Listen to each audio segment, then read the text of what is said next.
বকুল আর দিদি অনেক অন্যায় করেছে, কিন্তু তবুও বারবার আমার মনে হচ্ছিল এই চুরিটা ওরা করেনি।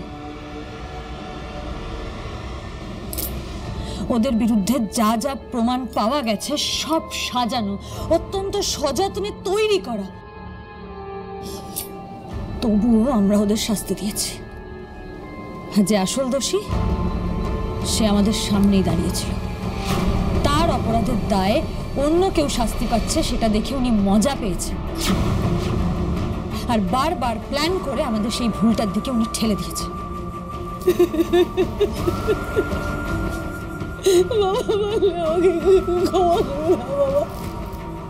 একদম দোষ দিবি না, যা হয়েছে তাতে তোর কোনো দোষ নেই।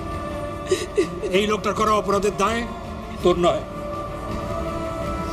চুরিটা তো আপনি করেছিলেন পিসেমশাই, তবুও সেই চুরির দায় আপনি আমার কাঁধে চাপিয়েছিলেন। কেন বলুন তো, কেন?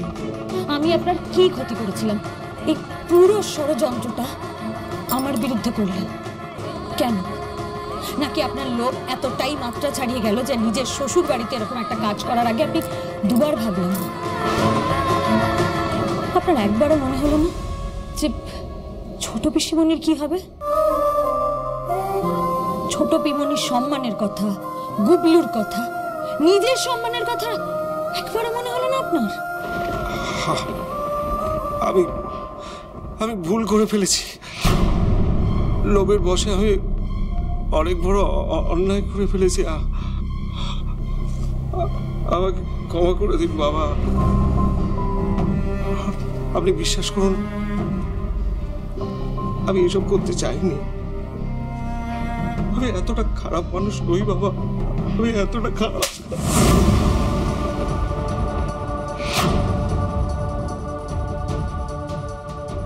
তুমি যা করেছো তার কোনো ক্ষমা হয় না প্রসন্ন। তুমি আমাদেরই বাড়িতে থেকে আমাদের এত বড় সর্বনাশ করলে।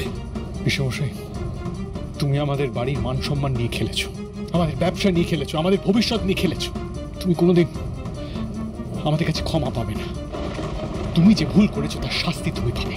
সেদিন বিনা দোষে খড়িকে পুলিশ নিয়ে গেছিল, কিন্তু আজকে আসল অপরাধীকে পুলিশ নিয়ে যাবে, আর পুলিশ এখানে এক্ষুনি আসবে।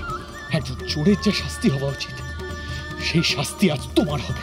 তুমি যা করেছো তার সত্যি কোনো ক্ষমা হয় না। সারাটা জীবন এবার গড়াদের পেছনে কাটালে, তাহলে যদি শেষ জীবনে তোমার আক্কেল হয়।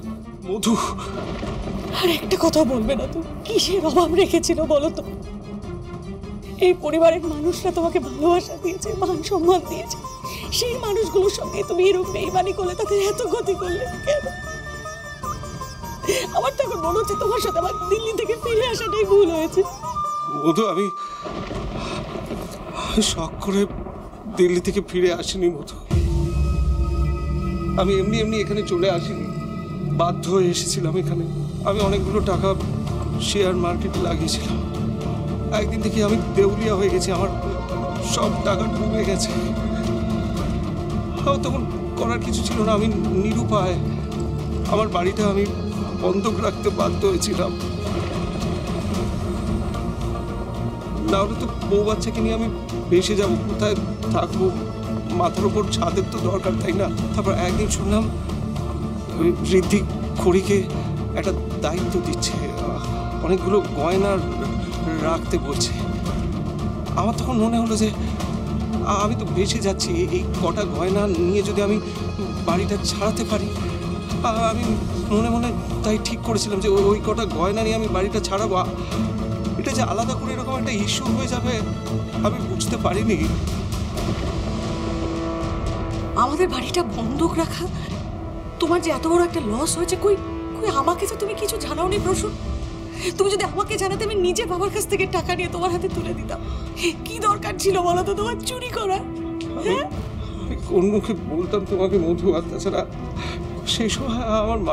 একটা কথা বলবে না, তুমি চুপ করে থাকো। তুই যা অন্যায় করেছো তার কোনো ক্ষমা হয় না। তুমি এখন দাঁড়িয়ে দাঁড়িয়ে এখানে অজুহাত দিচ্ছ, বাজে কথা বলছো, তোমার লজ্জা করছে না? অজুহাত না মধু, আমি খড়ি, আমি তোমার কাছে হাত জোর করে ক্ষমা চাইছি খড়ি। তুমি ক্ষমা করে দাও, আমাকে পুলিশের হাতে তুলে দিও না। আমি তোমার কাছে ভিক্ষে চাইছি করি, আমাকে পুলিশের হাতে তুলে দিও না। আমি জানি আমি তোমাকে অনেক অসম্মান করেছি, অনেক অপমান করেছি, আমার জন্য তোমাকে অপমান সহ্য করতে হয়েছে। তার জন্য তুমি আমাকে শাস্তি দাও। আমি আমার জুতো খুলে দিচ্ছি, তুমি আমাকে জুতো মারো, কিন্তু আমাকে ওদের হাতে তুলে দিও না প্লিজ। ব্যাস আবার নাটক শুরু হয়ে গেল। আচ্ছা মেশো, তুমি আমাদের কি ভাবো বলো তো? আমরা বোকা?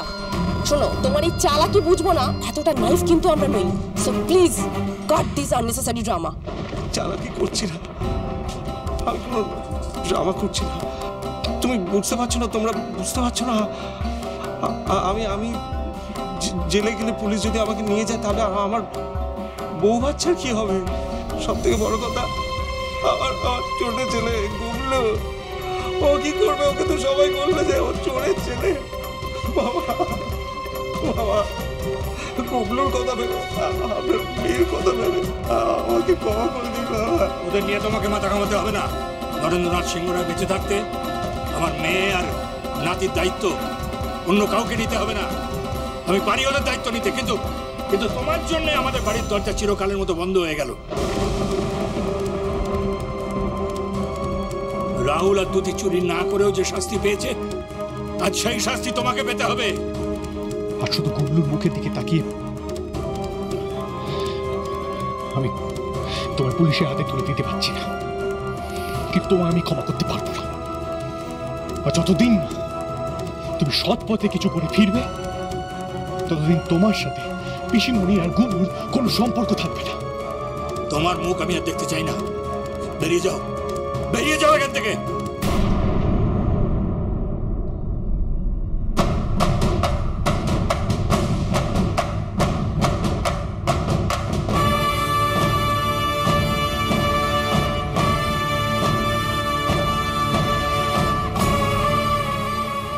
এই ঋণ আমি ভুলবো না ঋদ্ধি, আমি ফিরে আসবো, নিশ্চয়ই ফিরে আসবো। আর আমার সেই ফেরাটা তোমাদের সবার মনে থাকবে।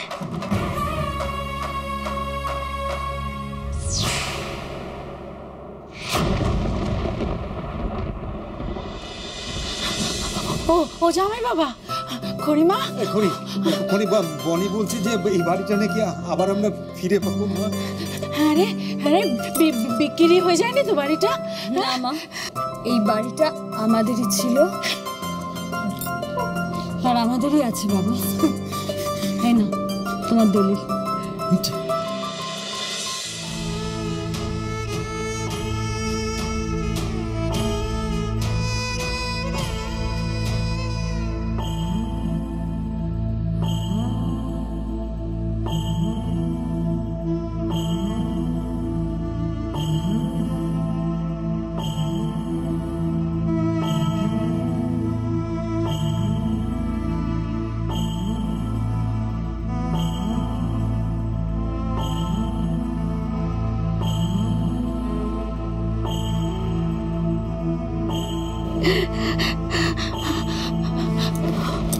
ওখানে বাড়িটা বিক্রি হয়ে যায়নি বল?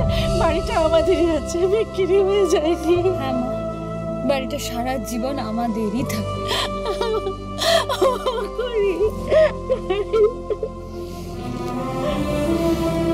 বাবা, এই বাড়িটা চিরকাল আপনার ছিল আর আপনারই থাকবে।